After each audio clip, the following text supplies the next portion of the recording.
só, tem uma coisa legal aqui para comentar. Um dos grupos vai apresentar sobre ondas.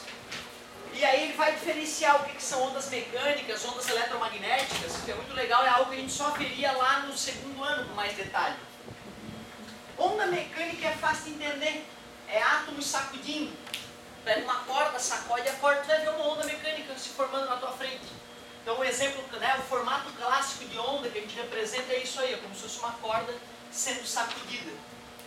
Aí a gente fala da crista, do vale, aquilo ali é a frente de onda, a região que separa a parte não perturbada da parte perturbada.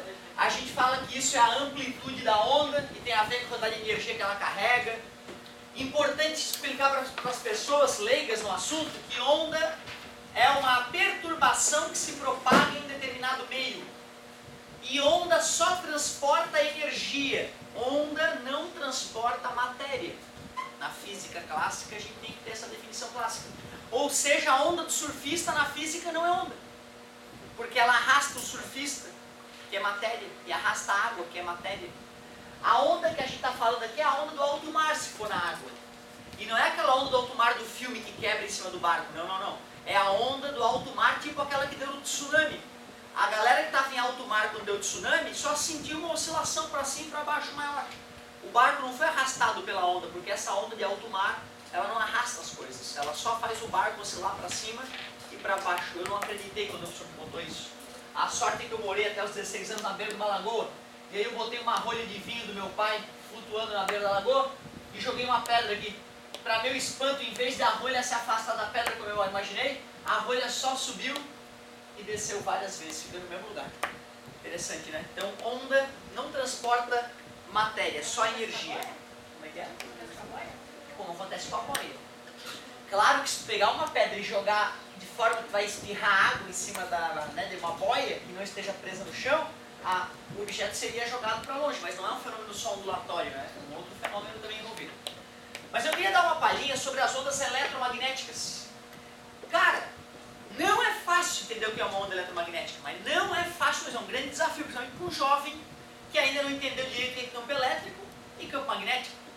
Se às vezes para um cara que já sabe o que é campo elétrico e magnético tem dificuldade de entender o que é uma onda eletromagnética, imagina para o jovem. Mas vamos tentar, pelo menos, introduzir essa ideia.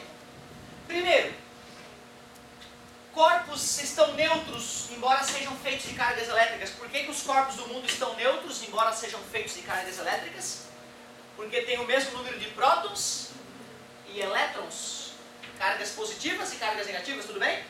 Se eu pegar um átomo e tirar elétrons dele, ele vai ficar com excesso de prótons. A gente diz que ele tem um corpo positivo. Eu estou com o corpo negativo aqui, os opostos. Eu sinto a atração de um por outro. Tem algo invisível aqui em volta dessa carga elétrica. Se eu tiver uma carga positiva e abandonar ela aqui, ela tenderia a ir para lá. Se eu pegar a carga positiva e abandonar ela aqui, ela tenderia a ser repelida, já que os opostos se atraem, os iguais se repelem. Tudo bem para vocês? Eu poderia desenhar linhas que seriam as trajetórias de uma partícula positiva abandonada na linha de campo. Essas linhas são chamadas linhas de campo elétrico. Afinal, o que é campo elétrico, então? É uma região perturbada pela presença de uma carga elétrica. Boa noite, já vou atender os demais grupos, tá, galera? Só deixa eu dar esse toquezinho aqui que vai ser muito importante. Então, pessoal, como eu estava dizendo, uma carga elétrica positiva, imersa lá, presa no laboratório em algum lugar, vai gerar em volta dela algo invisível, mas que pode ser percebido, por exemplo, com uma carga de teste. Se eu uso uma carga de teste e trago aqui para as proximidades, ela pode ser ou atraída ou repelida. Essas linhas que eu desenhei foram desenhadas a partir de cargas... Pode ser, querido, se eu quiser, tá bom? Fica à vontade. Então, cargas positivas. Cargas positivas. Os cientistas do mundo decidiram, quando desenharmos uma linha de campo, o faremos para cargas positivas. Simples assim. Como é que é, então, o campo elétrico em volta de uma carga negativa? Se eu pegar uma carga de teste positiva e soltar, os opostos se atraem. Se eu pegar uma carga positiva e deixar próxima de uma negativa, a linha de campo, as linhas de campo vão ficar esquisitas, vão ficar retorcidas ali em volta. Seria mais ou menos assim. Aí eu poderia dar várias regras para as linhas de campo aí, que não é o objetivo da aula de agora. Essas linhas dá para ver, tá no laboratório. Ou pode fazer essa experiência também, não tem problema. Tu pega, por exemplo, duas cargas positivas, ou uma carga positiva e uma negativa, bota embaixo uma folha de papel sulfite, vai na serralheria na esquina, pega ferro em pó, joga em cima da folha de papel sulfite. Esse ferro em pó vai se alinhar de acordo com o campo elétrico ali.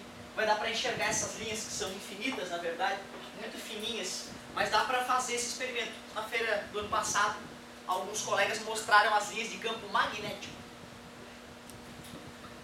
Linhas de campo elétrico representam o campo elétrico no entorno de uma carga, por exemplo.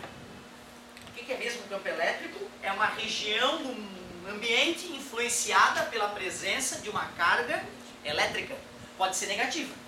Negativo, o campo é de aproximação ou convergente. A carga positiva gera campo de afastamento ou divergente. E isso porque essas linhas foram desenhadas pensando-se numa carga... Obrigado, bem. Obrigado. Tu está imerso num campo agora. Ó, é alguma coisa que eu não vejo, é invisível acontecendo aqui em qualquer lugar. Mesmo quando a cadeira está aqui, tem alguma coisa acontecendo, que é a atração de átomos por átomos. Concorda comigo? Quer dizer que aqui em volta do planeta Terra tem um tipo de campo chamado campo gravitacional. Pronto. Parece até as linhas de campo de uma carga negativa, né? Concorda comigo? Só que essas linhas representam um campo totalmente diferente do campo elétrico, que é um campo gravitacional. Se eu pegar um ímã, tipo o ímã dos desenhos animados, aquele ímã clássico em forma de ferradura, eles existem esse ímã, tem o polo norte e o polo sul. Bota ali malha de ferro ali próximo, tu vai ver que esse ferro em pó se alinha bem perfeitamente, devido à presença do campo magnético. Então tu vê, o que é um campo magnético? É uma região do ambiente influenciada pela presença de uma carga magnética, de um ímã.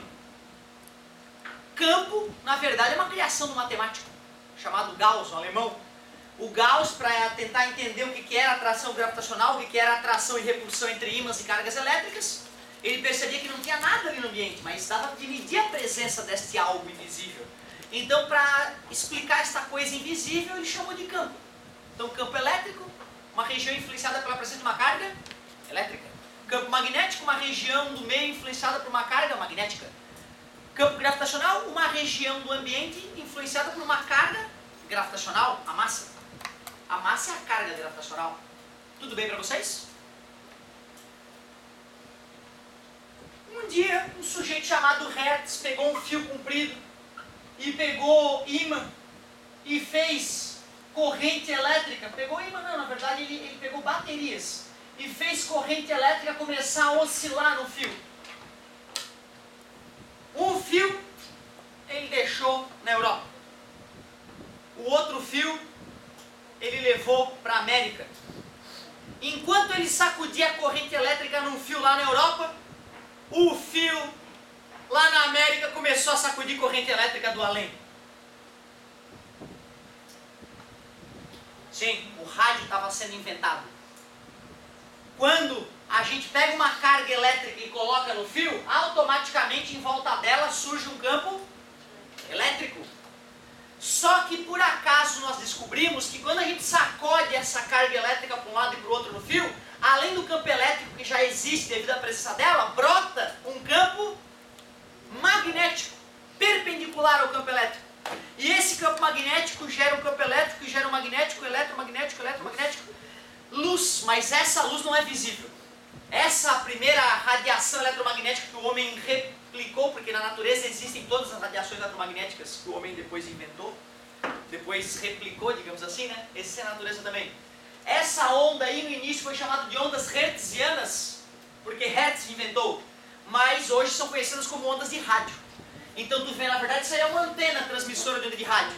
Essa onda de rádio sai oscilando pelo espaço, pelo ar, atinge uma antena a centenas de quilômetros, e esta antena atingida por essa onda invisível faz as cargas elétricas oscilar, tal e qual a antena mãe fez lá do outro lado do mundo. Que viagem! Quando a gente tentava aumentar demasiadamente o vai e vem dessa carga elétrica no fio, o fio derretia, esquentava demais e derretia. Por isso que as micro-ondas só nasceram depois que a eletrônica evoluiu. Porque as micro-ondas são geradas por cargas elétricas oscilando mais rapidamente do que cargas elétricas geradas pelas ondas de rádio, que geram as ondas de rádio. Então, o micro-ondas, na verdade, tu vê, lá dentro tem um aparelhinho, tem uma válvula eletrônica que sacode a carga elétrica, vai e vem tão rápido lá dentro, com tanta frequência, que gera uma radiação invisível, que ao atingir os alimentos que contêm água, faz a molécula de água, como uma mini anteninha, girar para um lado e para o outro, aquecendo o teu alimento por atrito da molécula de água no seu interior. Só que os caras perceberam que não ia dar mais de fazer as cargas elétricas oscilarem mais rapidamente do que as micro-ondas. Porque, na verdade, tu é feito desse equipamento que faz cargas elétricas oscilarem muito rápido, chamado átomo. O átomo é um equipamentozinho onde a carga elétrica fica girando, que nem uma lunática, em volta do núcleo atômico. Quer dizer que tu está expelindo radiação, tu é um tipo de lâmpada. Tu emite infravermelho o tempo inteiro das tuas entranhas. Não estou falando da luz que eu enxergo que vem da tua casca, refletida da lâmpada, refletida, né? Luz vem da lâmpada, bate na tua casquinha, reflete, vem pro meu olho e te enxergo. Eu estou te falando que os teus átomos agora, cada átomo do teu corpo está emitindo infravermelho. Mas eu não enxergo essa luz, só com uma câmera infravermelha eu poderia enxergar. Mas tu vê, né, cara, o átomo, quando tem a carga elétrica sacudindo ali, ele emite radiação. E se eu aumentar um pouco mais a frequência, aí atinge a frequência do vermelho. Alaranjado, amarelo, verde, azul, anil, as 7 cores que Newton disse que tinha, né? Porque na verdade, na prática, são infinitas as cores. Newton era um gênio, disse que são 7 até hoje, a gente diz que o arco-íris tem 7 cores. Uma babice. Um gênio falou que é, a galera amém, e pronto. Mas é uma grande tolice essa história de que existem 7 cores. Newton disse, outros caras falavam 5. Se o cara for criativo, ele fala 10 olhando para o arco-íris. E na tela do teu celular hoje tem 150 milhões, né, de cores. Que loucura, né? Mas na natureza a gente não precisa dizer um número infinito de cores. Na prática podem existir infinitas cores. Depois do violeta, ultravioleta. Depois ultravioleta, raios X.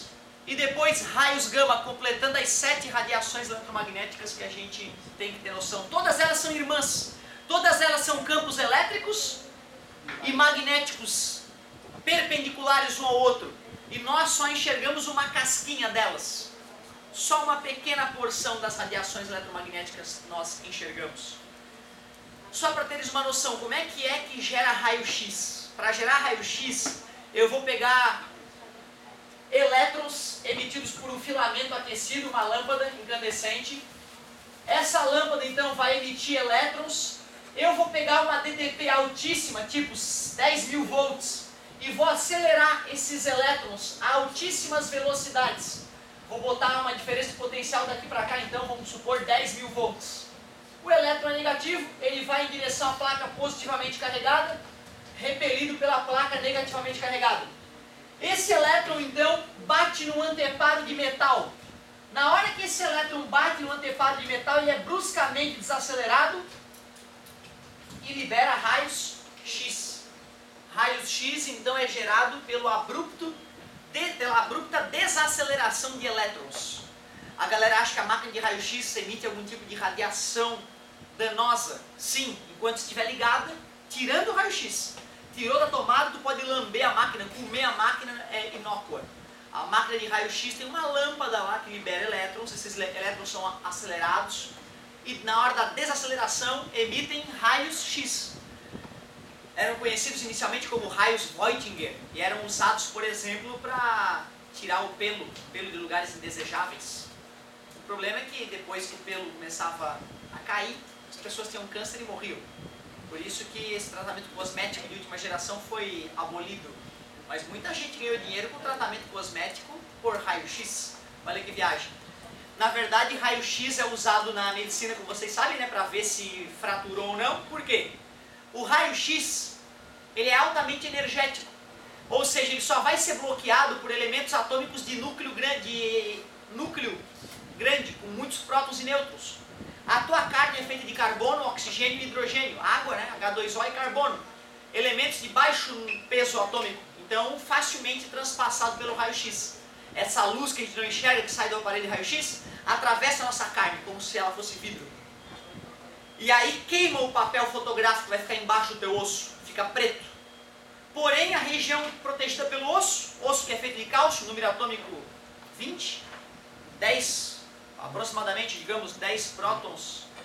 Número atômico 20 prótons e 20 nêutrons, né? Número de massa 40, ele tem um núcleo parrudão. Esse núcleo, então, bloqueia o raio-x e aí, então, a parte do filme fotográfico protegida pelo osso fica branquinha, porque não recebeu a luz forte que queimaria ela. Depois de um banho químico, a gente revela o raio-x, a parte branca mostra os ossos densos, cálcio, e a parte preta, a carne mole de carbono e água. Mas aí, essa luz que foi absorvida pelo reunião passou dos ossos e ela foi absorvida pelo osso? Muito bem. E daí, por isso, para muitas vezes pode fazer mal?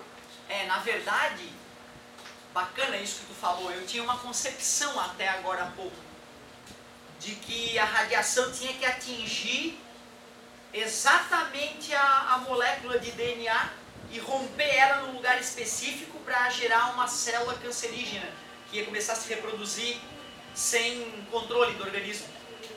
Mas o professor estava explicando agora na faculdade que não é bem assim. Essa radiação atinge teu corpo, é absorvida, deixando então algumas moléculas lá, tipo radicais livres, mais reativas. Essas moléculas aí sim reagem com o DNA que está na célula e reagem de tal forma que danifica esse DNA na reação posterior à radiação ter atingido. Então sim, essa radiação atingir os ossos modifica certa, né, a reatividade das moléculas ali na região e com excesso disso aumenta a probabilidade dessa modificação energética molecular fazer com que o organismo não funcione direito e comece a ter uma reprodução celular anômala, tumor. Certo? Muito interessante a tua colocação. Tu vê, eu achava que era mais simples. Mas tu vê, o volume da molécula de DNA é tão minúsculo comparado com o volume total da célula, que para a radiação atingir ela seria probabilisticamente quase impossível. Então a radiação energiza a região, deixando ela mais, uma coisa que tu vai aprender na química, né? Potencial de ionização e energia de ativação de uma reação química. Uma reação química ocorrer tem que liberar uma quantidade de energia mínima para a reação começar, certo? Então tu, com essa radiação atingindo o corpo, tu aumenta essa energia de ativação de algumas reações e algumas delas não são boas, né? Certo? Muito bacana a tua pergunta. Galerinha, resumindo, só para a gente poder passar para o próximo tópico. Radiações eletromagnéticas são campos eletromagnéticos oscilantes. Todos andam na velocidade da luz no vácuo. Nós só enxergamos uma pequena casquinha disso. E as radiações eletromagnéticas são todas geradas pelo oscilar de cargas elétricas. Quanto maior a velocidade de oscilação, a frequência de oscilação, maior a frequência da radiação emitida. Da onde vem os raios gama então, que tem a maior frequência de todas? Fusão e fissão nuclear, quando átomos reagem para formar novos átomos. Por exemplo, em estrelas explodindo, ou em bombas atômicas. Certo? Para constar, só o raio-x é muito mais usado na indústria do que na medicina, por incrível que pareça, tá? Na indústria a gente radiografa as peças de metal para ver se elas estão rachadas por dentro ou não, para ver se elas podem explodir ou quebrar na mão do usuário ou não. O raio-x tem outras aplicações interessantíssimas, além da clássica que a gente conhece. Certo? Espero que eu tenha ajudado vocês na hora de falar para as pessoas um pouquinho mais sobre as radiações eletromagnéticas que são tão lindas. Ótimo trabalho será, tenho certeza. Muito bem. Grupos que eu ainda não conversei. Fala, meu querido.